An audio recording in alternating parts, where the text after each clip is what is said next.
I fixed it. If you see that, I kinda might need some new bits, which they're never gonna see. Anyway.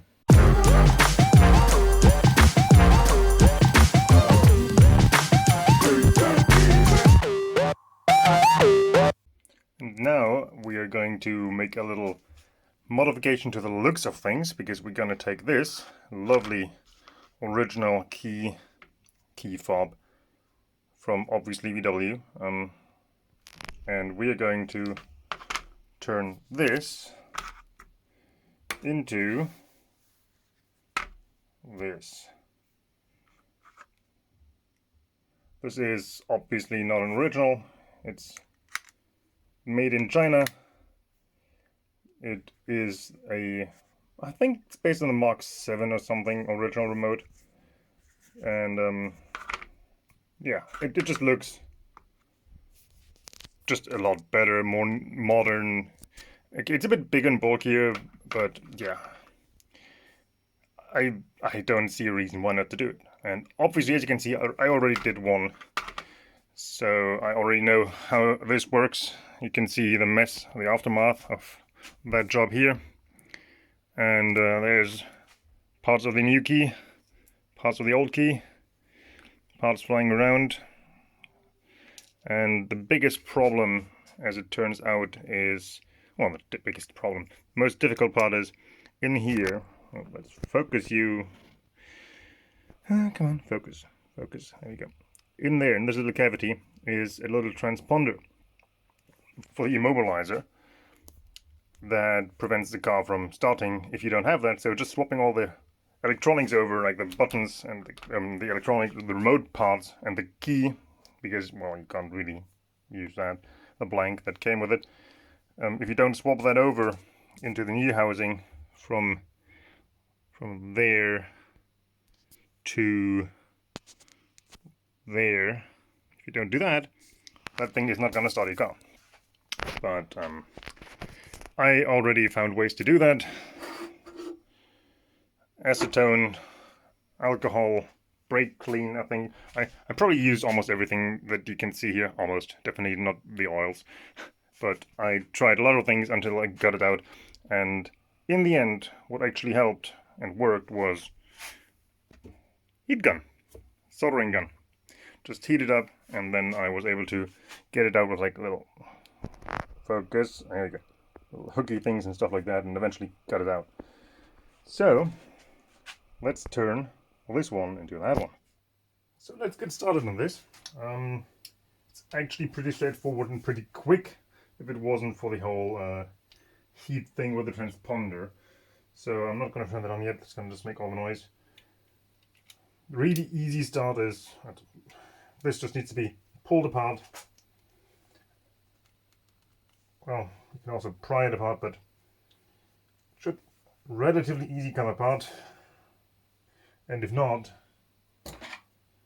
nope.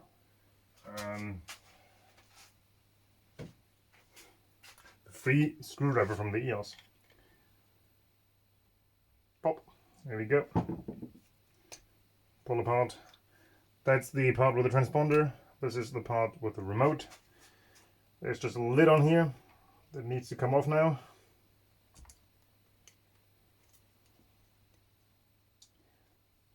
I said a lid that needs to come off. Again, going around, levering it open, I guess. Just a wee bit. Come on, come on, come on. Yeah, you can do that. Or you cannot drop it. Anyway, battery needs to come out. We need that. I did replace them both. I'm in both remotes when I got the car.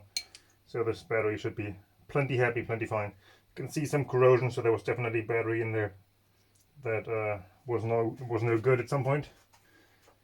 I believe this is all old stuff. Yeah, that's what we just had here. Old, more old bits. The old badge on the one key that still had one. So now, oh yeah. Oh, let me Can I show that? Where are we? Yeah, can you see that lovely corrosion down there? Yeah, this obviously had water in it. I'm gonna go ahead and focus. And now I'm gonna go ahead and actually get Q-tip and some alcohol, which is... Where's the booze? Where's my booze? I'm gonna go and look for my booze. Oh,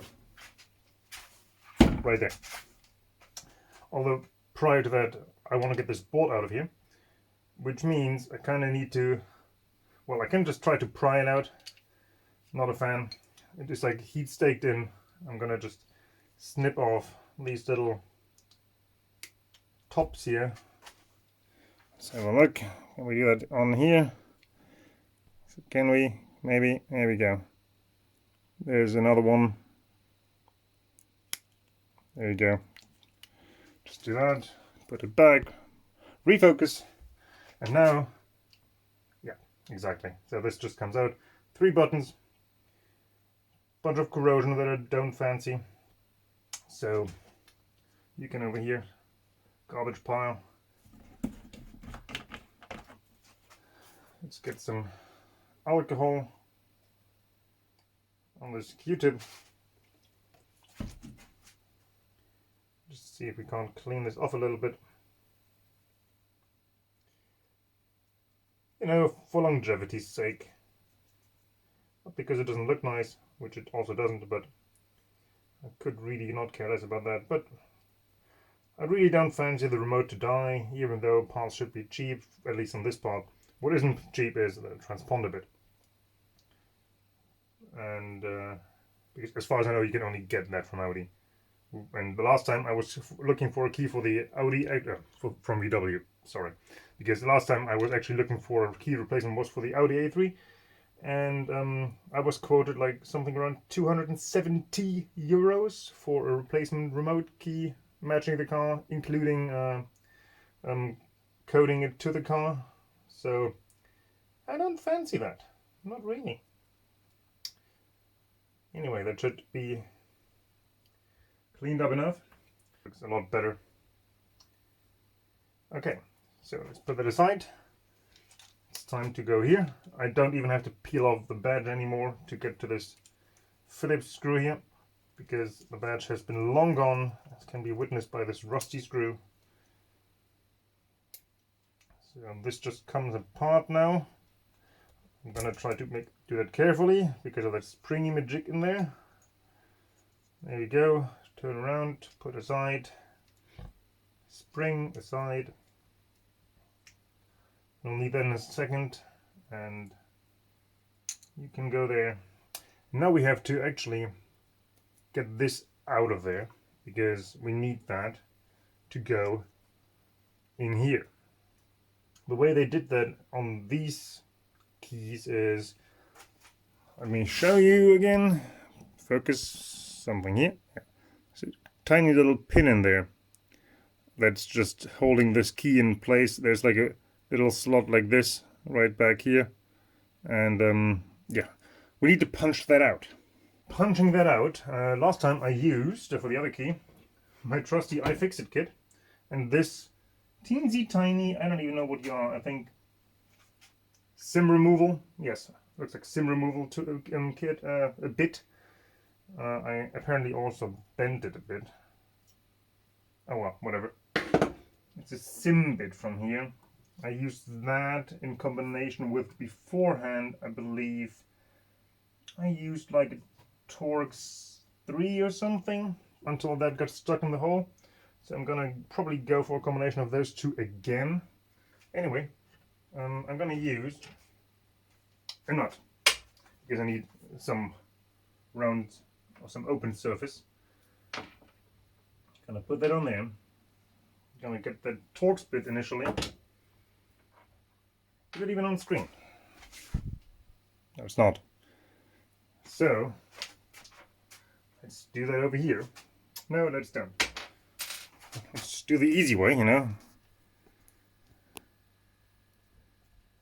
Let's just readjust that.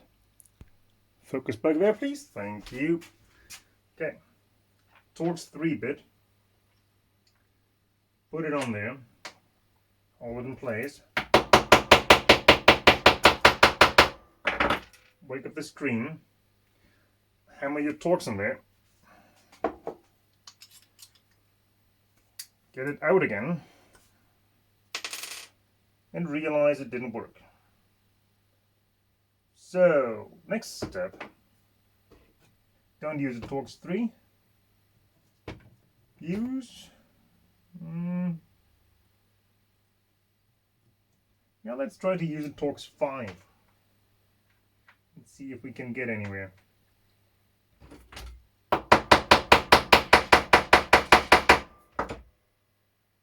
No, the answer is no.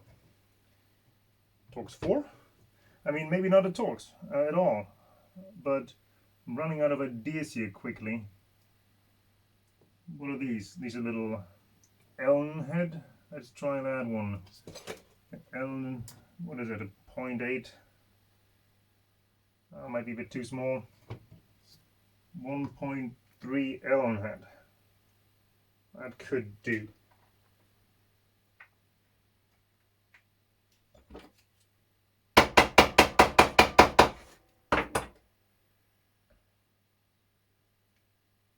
Doesn't seem like it wants to go anywhere. I have a feeling. Okay, that might be more difficult than anticipated. On the second key, for some reason. I'm gonna try the 0.8 Allen again. Is it above the groove? Yes it is. Hammer away.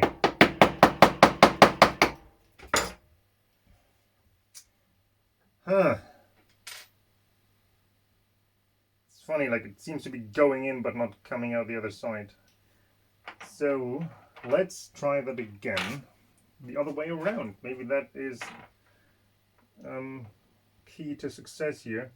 I also just noticed I definitely bunged up my little bit here. That's the Allen 1 point something. No, that's the 0.8. No, 0.8.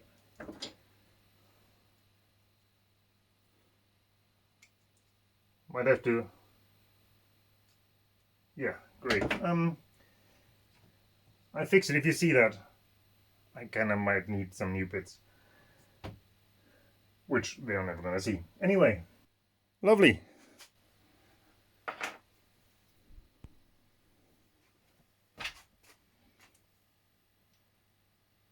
No, yeah, it's just, yeah. At least it kind of straightened out the sim bit a bit.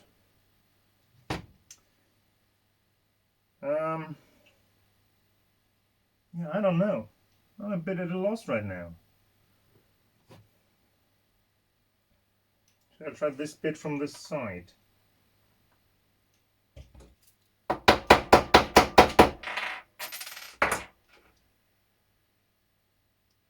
Oh, I believe we have some movement.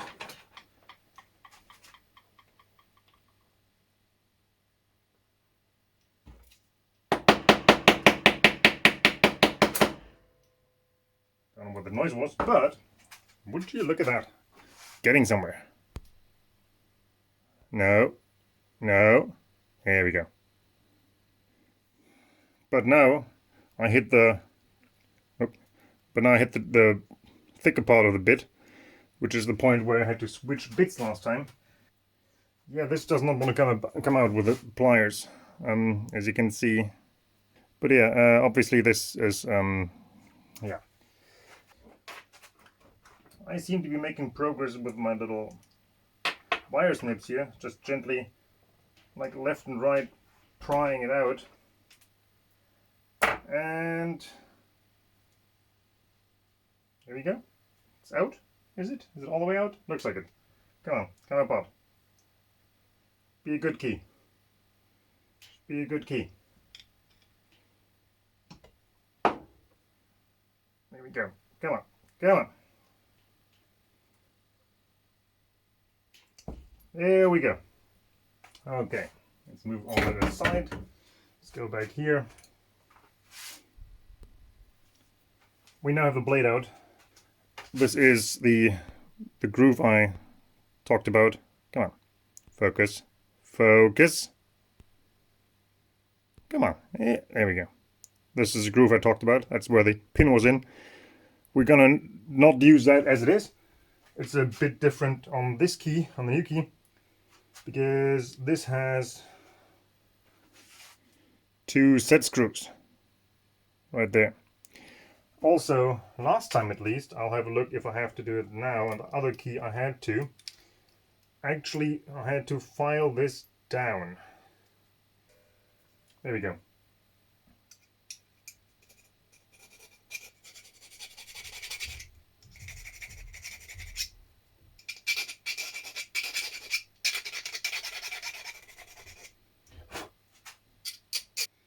Yeah, I didn't really take a lot off. And obviously I'm too stupid to focus all the time. So, yeah. As I said when you couldn't see it because I was out of focus, I just filed this down here to fit in here, like that. Nice snug fit. And now, gotta make sure it's all the way in.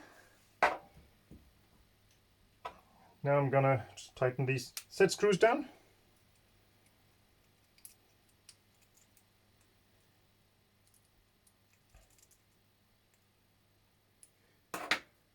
And that's basically that part. The only thing left to do now, because everything else is really just click it back together. There is a housing with a battery.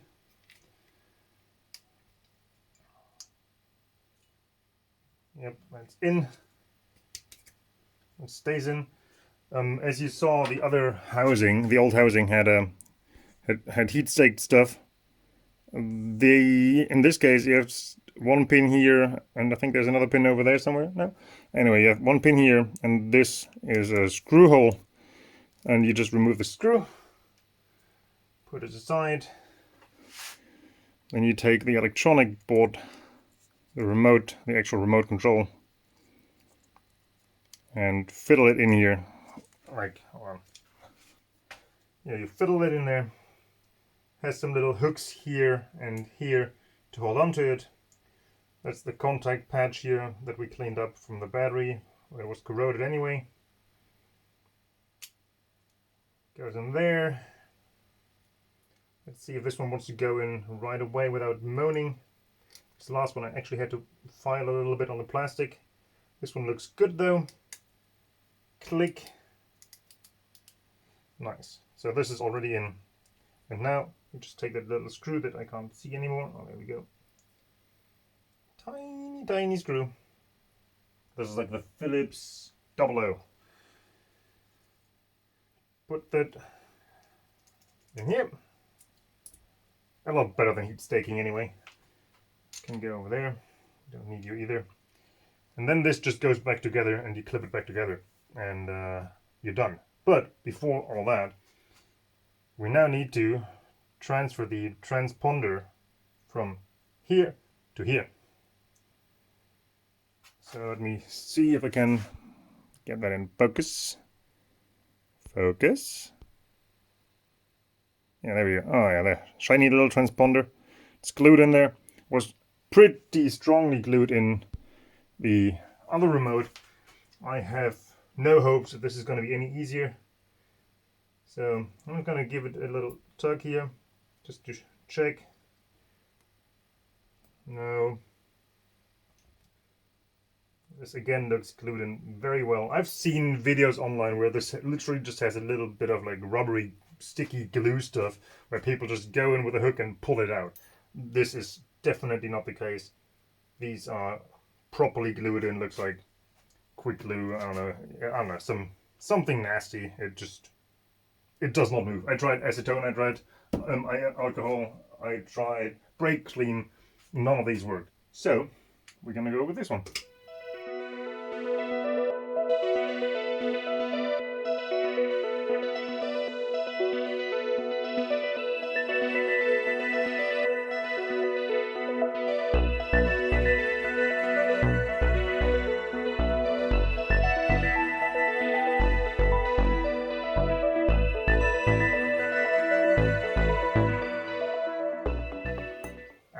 Even the plastic is hot.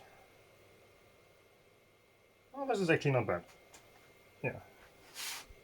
Let's try to do that. Yep, there we go. Tiny little transponder.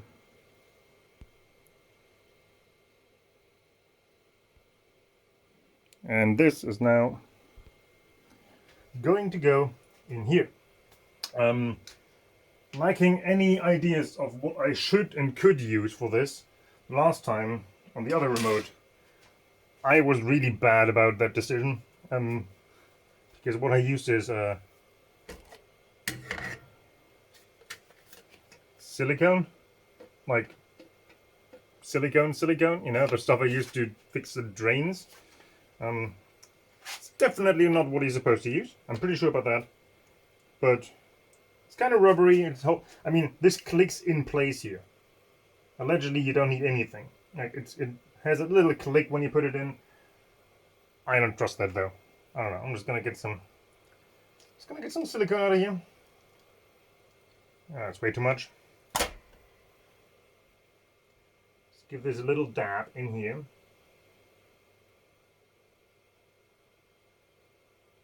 There we go. Put the rest aside to be thrown away in a second. Now I'm just gonna take this, pop that in there.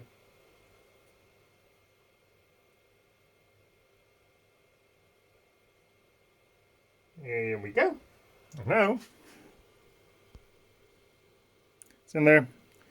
It sits like this. As you can see, I just gave it a little bit of a silicone bed. Focus. There we go. And that should hopefully last. Now all we have to do is basically reassemble it. And I need to remember which way this worked. Because obviously I want this spinny function to do a thing.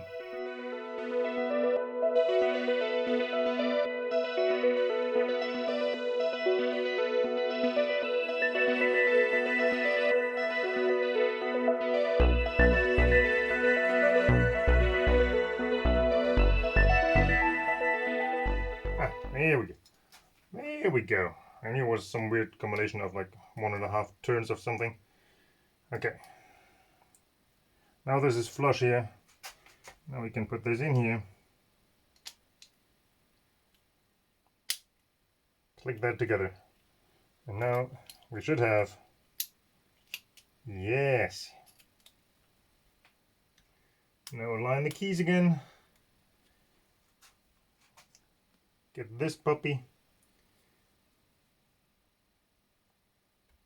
Align this. Make sure the keys don't pop out again.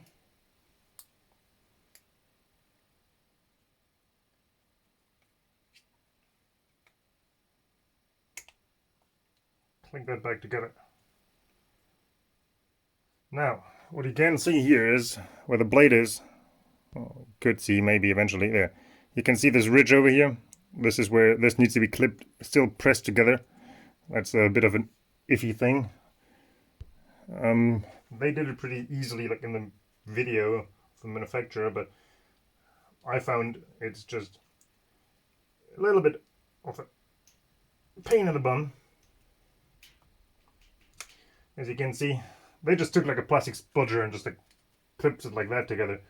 I don't think that has worked for me. Okay, starting the back is maybe better. There you go. Cool. That works. The buttons feel like they work. Can't test right now because the car is not actually here. That's why I don't have the other key for reference, because Kelly's gone and she's driving the Eos. Final step of the assembly obviously is covering up this hole for the screw that holds this together, because these are not sold with logos, because that would be copyright infringement. Funnily enough, you can still order these individually. And I have a selection of black, red and blue here. And the other key, which is actually, no, there's this back, it's right here. We just put a classic black one on there. And so we figured we're gonna put a different color one on there, so the black ones are out. So now the question is red or blue. I know this blue and white deal is kind of the classic VW thingy, from the 2000s at least, I think. But I'm kind of feeling the red just because, you know, the, for now, red top on there. So I'm gonna stick one of those on there. Okay, I'm gonna try to do that one-handed. I took the layer off there and I'm just gonna try to get that on there, ideally straight. Yeah. I think that looks straight, so I'm just gonna squeeze. And I'm not sure that's sitting where it should be. Oh, there we go. Now it's in. Nice. So, 1 and 2.